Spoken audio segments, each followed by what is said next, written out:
रोज़गार का काफ़ी बेहतर वसीला बन गया और वो बहुत खुश हैं कि इस अदारे के ज़रिए से उनके माली हालात और घरेलू मसाइल काफ़ी हद तक बेहतर हो गए हैं।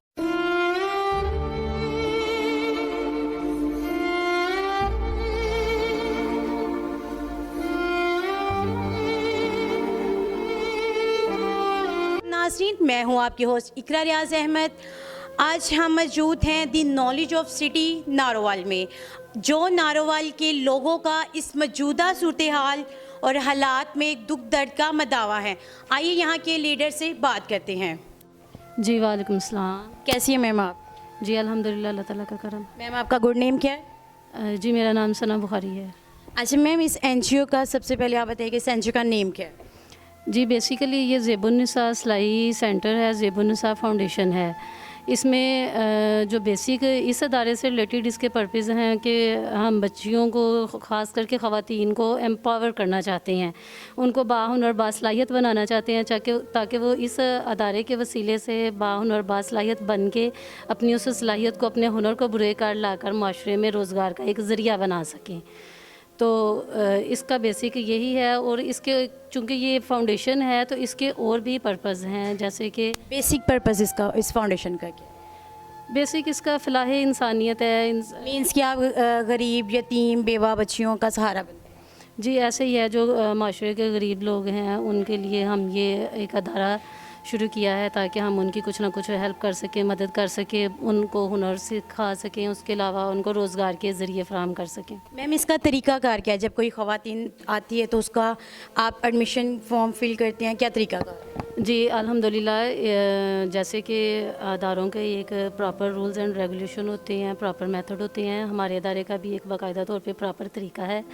इसमें बेसिकली जब भी हमारे पास कोई विज़िटर इन्फॉर्मेशन के लिए आता है तो इन्फॉर्मेशन देने के बाद अगर वो एडमिशन लेना चाहें तो प्रॉपर उनका एडमिशन फॉर्म फिल किया जाता है, एडमिशन किया जाता है। उसके बाद फिर ये है कि ये 3 माह का कोर्स है जिसमें हम उनको basic dress designing, dress making सिखाते हैं। और 3 महीने के बाद बाकायदा तौर पे ये बच्चियों के एग्ज़ाम होते हैं। एग्ज़ाम में से जो बच्ची फ़र्स्ट, सेकंड, थर्ड पोजीशंस पे आती हैं उनको हम फिर इनामात दिया करते हैं। जैसे कि ये जो की मशीनें हैं ये एडवांस हैं, आजकल ये इंडस्ट्रीज़ वगैरह में यही मशीनें चलती हैं।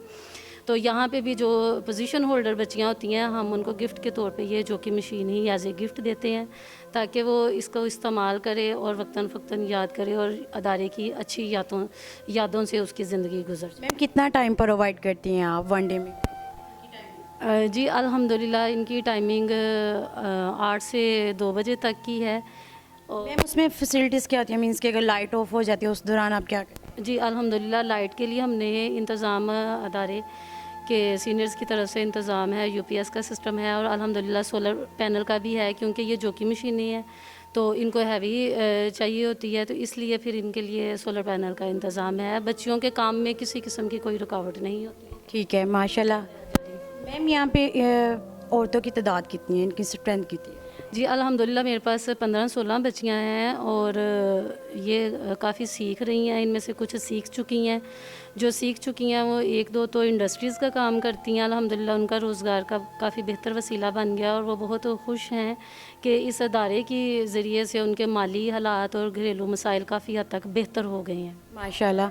अच्छा मैम, आप हमें कुछ प्रोडक्ट्स दिखाएंगे, कुछ आर्ट मेकिंग जो आपने इनसे बनवाई?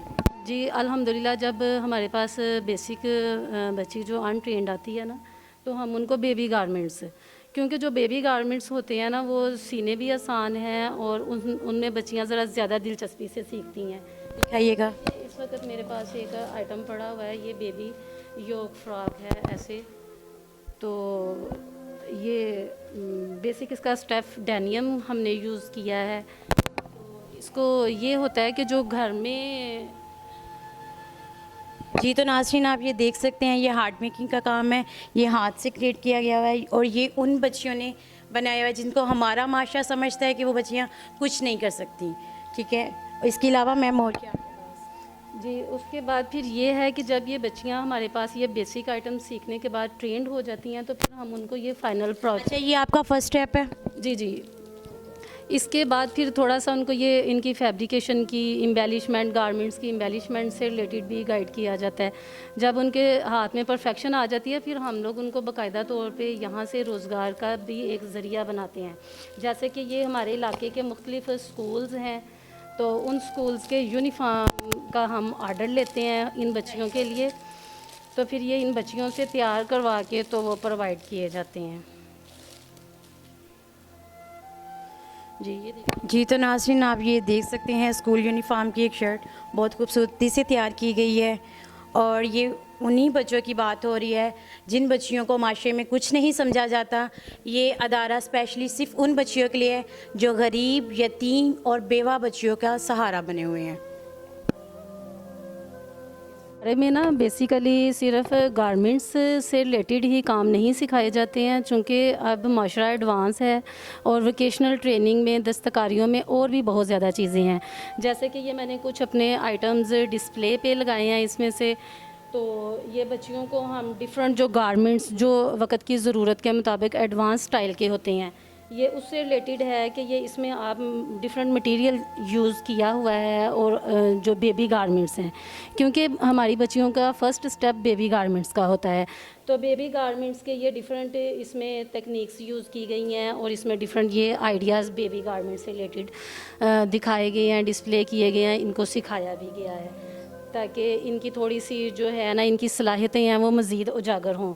उसके अलावा ये एम्ब्रॉयडरी से रिलेटेड थोड़ा सा इनको कुशन कवर के घर में कोई भी रफ मटेरियल ये यूज़ करके तो उसको कारआमद चीज़ बना सकती हैं।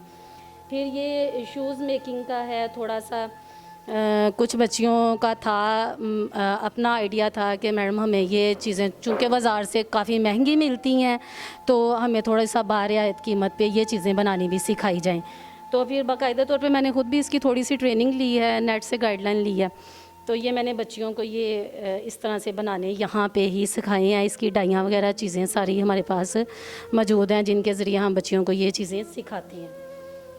तो उसके अलावा ये ज़री तिला वर्क, क्योंकि ये काम भी बाज़ार में काफ़ी महंगा मिलता है, तो दूसरा ये कि वो मनपसंद भी नहीं होता, तो ये ज़रा बच्चियों को ये थोड़ा सा छोटे छोटे आइटम से हम स्टार्ट करवाते हैं, ताकि इसके बेसिक टेक्निक्स वो सीख जाएं, और उसके बाद से वो अपनी मर्ज़ी के ड्रेसेस अपनी मनपसंद सस्ती कीमत में बना सकें।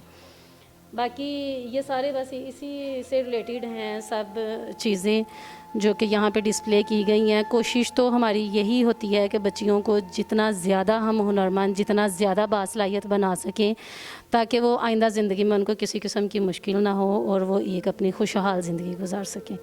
तो इसी के लिए हमारी कोशिश है, सारे ताउन है। बाकी ये बच्चियाँ हैं अल्हम्दुलिल्लाह, हम भी इनके लिए दुआगो हैं, कोशा हैं। आप भी दुआगो रहिएगा कि अल्लाह पाक इनके मज़ीद बेहतरी पैदा फरमाए।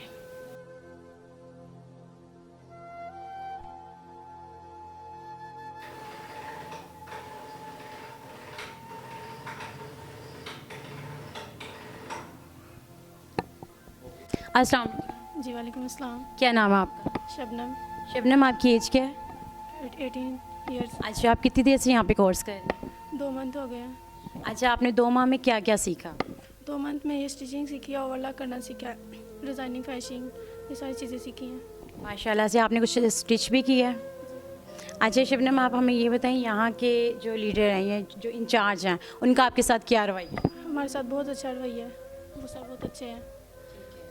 आपको किसी किस्म की कोई मुश्किल? नहीं, कोई मुश्किल नहीं है। ठीक है, उनका सलूक आपके साथ कैसे? बहुत अच्छा सलूक है सर का, और मैडम भी बहुत अच्छी सिलाई सिखाते हैं हमें। मियाँ फ़खरुज़्ज़मान साहब से, वो यहाँ पे क्या रोल प्ले करते हैं? अस्सलाम वालेकुम सर। वालेकुम अस्सलाम। जी सर, आप यहाँ पे क्या रोल प्ले करते हैं? औज़ु बिल्लाहि मिनश शैतानिर रजीम, बिस्मिल्लाहिर रहमानिर रहीम। बड़े अरसे से हमारी ख्वाहिश थी कि हम यहाँ पे कोई ऐसा काम करें जिससे मुस्तकीन और बेवा और लाचार जो ख़वातीन हैं उनके लिए हम बेहतरीन कोई ऐसा रास्ता तलाश करें जिससे ये दुनिया को जो इस वक्त जो सिलसिला मुल्की हालात जो ख़राब हैं उनमें कोई बेहतरीन इनका निज़ाम को पैदा हो सके और अपने मामला खुद ही ठीक कर सकें। तो इसके लिए हमने बच्चियों को सिखाने के साथ साथ रोज़गार का एक सिलसिला शुरू किया हुआ है, जिसमें लेडीज़ गारमेंट्स और यूनिफॉर्म की आइटम्स, इससे हट के बहुत सारी कैजुअल शर्ट्स वगैरह हम बनाते हैं और इसमें इंशाल्लाह बहुत सारी ख़वातीन इन सारे मामला से मुस्तफ़ीद हो रही हैं और होती जा रही हैं और इंशाल्लाह ताला उम्मीद है कि इससे बढ़ के आगे भी ज़ेबुन्निसा ट्रस्ट की वसातत से हम इंशाल्लाह कोशिश करेंगे कि हम बेहतर से बेहतर मामला आगे बढ़ा सकें।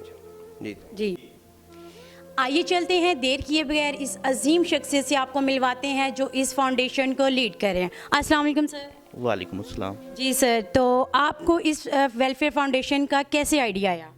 जी, ये वेलफेयर बेसिकली ये सोसाइटी है, ज़ेबुन्निसा के नाम से हमने जो है ना इसका नाम रखा हुआ है। ये गरीब और मुस्तहकीन जो ह्यूमन राइट्स वेलफेयर मसलन जो ख़वातीन हैं, बेवा हैं, उनके लिए बेसिकली ये सोसाइटी जो सी है ना हम स्टिचिंग सेंटर जो है ना ओपन किया हुआ है। ये तकरीबन 1 ईयर से हम इसको रन कर रहे हैं, तो अल्हम्दुलिल्लाह इधर से सब जो सी ख़वातीन आती हैं वो फ़ायदेयाब हो के ही जाती हैं माशाल्लाह। इसके अलावा सर कुछ और पैगाम देना चाहेंगे हमारी आवाम को? जी, ये अवाम को हम यही पैगाम देना चाहते हैं कि पिछले दिनों में हमने मेडिकल कैंप लगाया हुआ था, तकरीबन डोंगिया में लगाया हुआ था। 250 से ज़्यादा जो मरीज़ थे हमने चेकअप करवा के, आई कैंप, उसके अलावा शुगर ब्लड प्रेशर के डॉक्टर्स अवेलेबल थे उधर। सर वो भी इसी एनजीओ के नेम से आपने? जी अल्हम्दुलिल्लाह इसी एनजीओ के थ्रू हमने वो कैंप लगाया हुआ था। उसके बाद हमने जस्सर में लगाना था, उसके बाद हमने तलवंडी बिंडरा में भी लगाना था। इस तरह के हमारे प्रोजेक्ट्स वो जो है हर मंथ चलते रहते हैं। सर अभी रिसेंटली आप कोई बजट कैंपेन या कोई शो कर रहे हैं?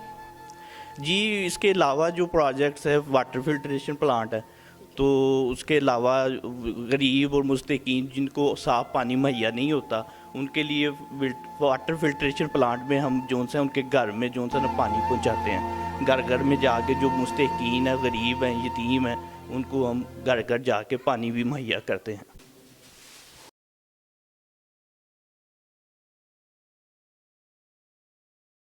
इकरा रियाज अहमद को इजाज़त दीजिए, मिलते हैं नए इंटरव्यू में, नई जगह में आपके साथ। अल्लाह हाफ़िज़।